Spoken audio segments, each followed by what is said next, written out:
ארוחה שלמה בסרטון אחד. בואו אלמד אתכם איך להכין 7 מאכלים לארוחת שבת או פסח בקלות. כן, כן, הכל כאן כשר לפסח. אני מכינה את הכל מההתחלה ועד הסוף, לגמרי לבד. אני עובדת בצורה מסוימת, והגיע הזמן ללמד אתכם את כל הסודות והטריקים להכנה של חגיגה שלמה. אני תמיד טוענת שאם עובדים יעיל ומסודר, מספיקים הרבה מאוד. אספר לכם שהרעיון עלה כאשר העליתי את ההכנות של השבת שלי לסטורי, וההודעות לא הפסיקו להגיע. אז החלטתי לצלם לכם את סדרת השבת והחג, סדרה שלמה של ארוחות מדהימות שתפתיע את המשפחה והחברים כל פעם מחדש.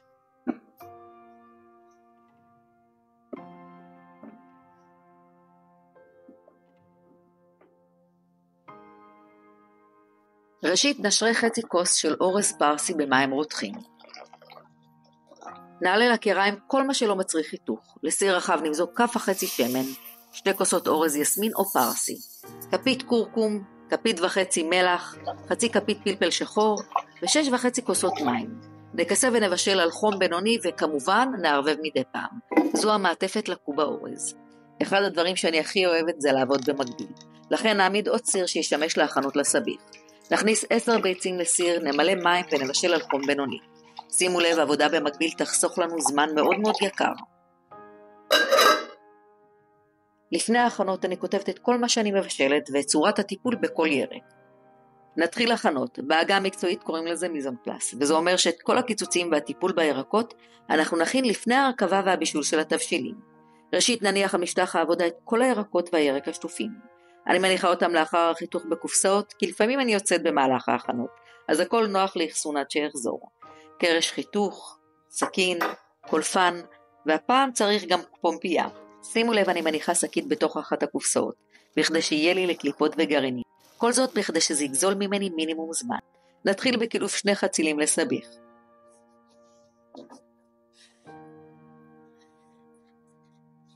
אנחנו חותכים אותם לפרוסות שמנמנות.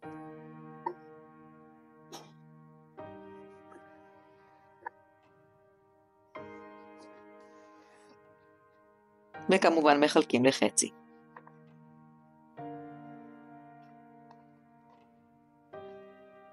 נעבור לחיתוך הפלפלים לסיר הדגים. ראשית נסיר את הגרעינים והגבעול.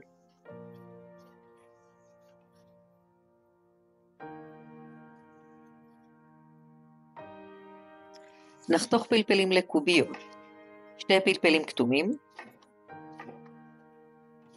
2 אדומים ו1 צהוב. נמשיך לפלפלים החריפים. שימו לב איך אני מסירה את הזרעים. נחתוך 7 פלפלים חריפים, 3 ישמשו לדגים והשאר לתבשיל חזה עוף עם עגבניות. חתכו את הפלפלים לטבעות. בינתיים ערבבו את האורז, ואם הוא דביק והנוזנים נספגו, הסירו מהקיריים. שימו לב, האורז צריך להיות דביק. קלפו 12 תפוחי אדמה בגודל בינוני.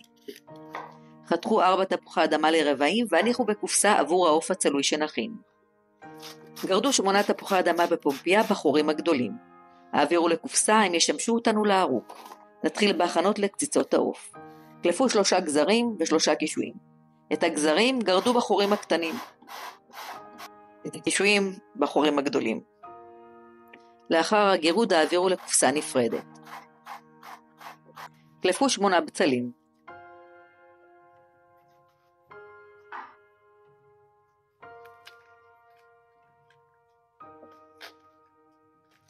שלושה חתכו לרבעים והעבירו לקופסה שבה הנחנו את רבעי תפוחי האדמה. 2 בצלים קצצו דק והם ישמשו אותנו למילוי הקובה ומילוי העוף. שימו לב, קיצוץ כמות גדולה למספר תבשילים וחלוקה לאחר מכן חוסכת לנו זמן.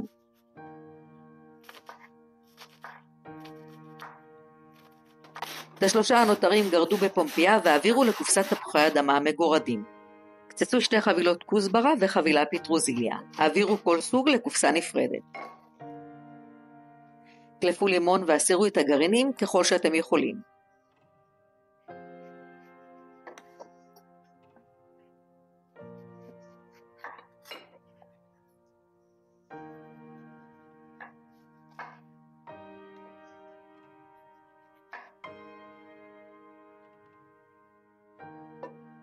אני משתמשת בשום קלוף, אז אני רק קוטמת את הקצה. סך הכל 30 שיני שום. הכל מסודר, קצוץ ומוכן לי, ועוד דקה אני מתחילה לעבוד. אז אני רוצה להראות לכם איך סידרתי לי. הכנות לקציצות עוף בנפרד, חצילים בנפרד, את הפלפלים ו25 שיניים של שום הכנסתי לאותה הקופסה, כי הכל יכנס לסיר הדגים באותו זמן. יש לי כאן הכנות של תפוחי אדמה, בצל ו5 שיני שום לעוף. כאן יש לי ירק, כאן יש לי הכנות לערוק, הכל ביחד באותה קופסה. עוד ירק, כאן יש לי בצל שישמש לשני מילואים, כאן יש לי 4 פלפלים לתבשיל העוף, ואת הלימון. תעבדו מסודר, זה יחסוך לכם המון זמן, לא לוותר על השלב הזה. נתחיל בהכנת קציצות עוף. לקערה נכניס את הקישואים והגזרים המגורדים, 1 קילו חזה עוף טחון, שליש מכמות הכוסברה, כוס אחת של קמח מצה, כף תבלין גריל עוף, כף פפריקה מתוקה בשמן, כף מלח, כף אבקת מרק, 2 ביצים גודל לארג', רבע כוס שמן, וזהו, זה הזמן לערבב. שימו לב שהתבלינים מתפזרים היטב כאשר אתם מערבבים את התערובת.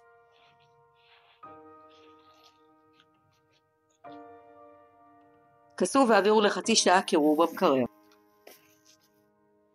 נעבור להכנת הערוק. סרטו היטב את הבצל ותפוחי האדמה והעבירו לקערה רחבה. הוסיפו חצי כפית קורקום, כף וחצי מלח, כפית מרק עוף, 2 ביצים, 3/4 כוס קמח מצה, כפית פלפל שחור וחצי מכמות הפטרוזיליה. ערבבו היטב את התערובת. כסו והעבירו לקירור במקרר של 30 דקות. על מגש מרופד צקו שמן וטבלו את החצילים טוב מכל הכיוונים. פזרו מעט מלח לפי טעמכם. הכניסו לתנור שחומה מראש ל-200 מעלות טורבו עד שהם שחומים משני הצדדים. הביצים כבר מוכנות והקירה מתפנות. לסיר רחב הכניסו את הפלפלים עם שליש כוס שמן על חום בינוני. הכניסו את הבצלים הקצוצים לסיר ללא שמן על חום גבוה. כסו את סיר הפלפלים. בזמן שהירקות מתבשלים ניצור בידיים רטובות כדורים מהאורז שהתקרר עבור הקובות. כסו אותם עד המילוי.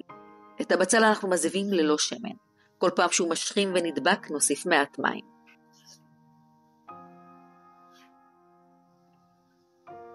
כאשר הפלפלים מתרככים מעט נוסיף כף מלח, הלימון המקולף ופחית עגבניות קצוצות. נערבב, נכסה ונמשיך לבשל עד ריכוך השום. לבצל נוסיף רבע כוס שמן ו800 גרם בשר צלעות טחון. שימו לב, אנחנו מקצרים זמן על ידי הכנת בסיס של מילוי, אך נפריד ביניהם. זה הזמן למעוך את השום. ניתן להוציא, למעוך ולהחזיר, או פשוט למעוך בסיר כמוני. נמשיך עם המילוי. נוסיף כף וחצי בהרת, כפית וחצי מלח, כפית פלפל שחור, חצי כף אבקת מרק, ונטגן היטב עוד מספר דקות. נכין את הטיבול הדגים. 2/3 כוס שמן, 3 כפות פפריקה מתוקה בשמן. בחורף אני מוסיפה חצי כפית פפריקה חריפה גרוסה, כי הפלפלים לא ממש חריפים. ערבבו היטב. הניחו את הדגים מעל הרוטב. אני מניחה 6 פילטים של דג דניס ללא האור. הרוטב מספיק לעד 8 פילטים. מזגו את השמן המטובל מעל הדגים ומרחו אותו כך שיחסה את כל הפילטים. פזרו מעל את יתרת הכוסברה.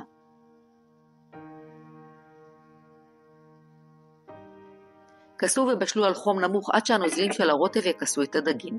ככה חוסכים זמן. הוציאו שליש מהמילוי שהכנו, השליש הזה ישמש אותנו למילוי העוף. הוסיפו 2 כפות רסק ותגנו את הרסק עד שהוא משנה את צבעו. המילוי כבר מוכן, הורידו מהקיריים ושמרו בצד למילוי הקובות. נחזור למילוי שהוצאנו ונכין מילוי לעוף. נוסיף את חצי כוס האורז שהשרנו וסיננו, 3 כפות צנוברים כלואים, יתרת הפטרוזיליה ו2 כפות סילן. ערבבו היטב. הוסיפו כף שמן, וזהו, הוא מוכן. בואו נכין את הטיבול. בקערה הכניסו 2 כפות פפריקה מתוקה, 1 כף גריל עוף, כף מלח, 3 כפות סילן ורבע כוס של שמן. ערבבו היטב.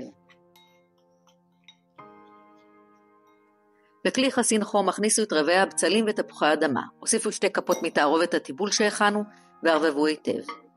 הניחו מעל עוף שלם. מלאו אותו בתערובת המילוי. ברכו את יתרת תערובת הטיבול מעל העוף, ודאו שהעוף מכוסה היטב בכל תערובת הטיבול.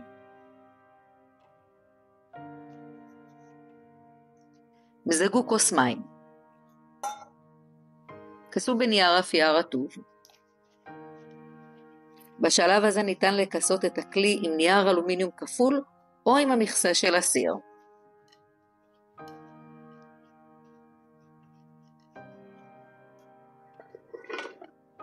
הכניסו לתנור שחומה מראש ל-180 מעלות טורבו לשעתיים עד 3 שעות.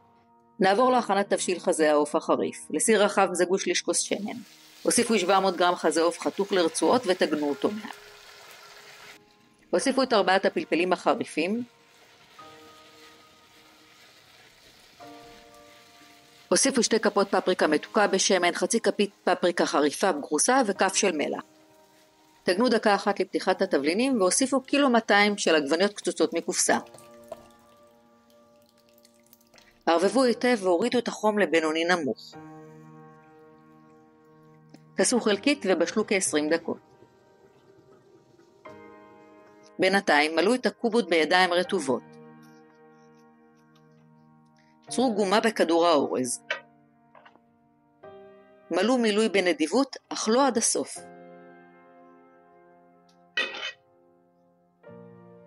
סגרו והדקו בזהירות. גלגלו בעדנות למעין דיסקית עבה.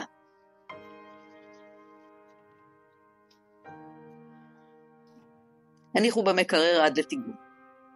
הוציאו את תערובת הקציצות עוף וצרו קציצות והניחו על מגש מרופד בנייר אפייה משומן בנדיבות. מרחו שמן מעל הקציצות והכניסו לתנור על מצב טורבו 180 עד שמשרים משני הצדדים. אני מניחה מעל גדרת העוף כך שניצלה בו זמנית. הוסיפו לתבשיל חזה העוף כף אבקת מרק שדיללתם בחצי כוס מים רותחים. המשיכו לבשל בחום נמוך. הדגים כבר מוכנים ליבוא וזו הדרך היחידה שמערבבים סיר דגים. הם מוכנים ושימו לב לגובה הנוזלים מעל הדגים. גם תבשיל העוף מוכן ואפשר לפנות את הקיריים. גם הקציצות מוכנות ואפשר להוציא אותן מהתנור. נטגן את הקובות. ולו את הקובות בביצים טרופות עם קורת מלח. תגנו בשמן עמוק. במקביל תגנו בשמן חצי עמוק את קציצות הערוק. הקובות כבר בגוון הנכון והערוק מוכן. העבירו למסננת בכדי להיפטר מעודפי שמן.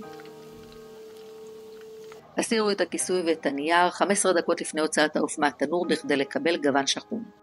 2 דברים מחוסלים מהר עוד לפני שהם מגיעים לשולחן. ערוק וקובה אורז. שימו לב איזה קובה חברים. זהו חברים, כל מה שצריך בכדי לבשל ארוחה שלמה לבד היא עבודה נכונה. כזו שחוסכת לכם זמן ועבודה מיותרת. עבודה במקביל והכנת בסיסים זהים שניתן לשנות. אין צורך להתחיל יום לפני, אפשר גם באותו היום. אתם תספיקו את הכל, תאמינו לי. תעבדו מדויק וזה ישנה לכם את חוויית הבישול לחלוטין. עכשיו רוצו למטבח, תבשלו וספרו לי איך יצא. חג שמח ושבת נפלאה חברים.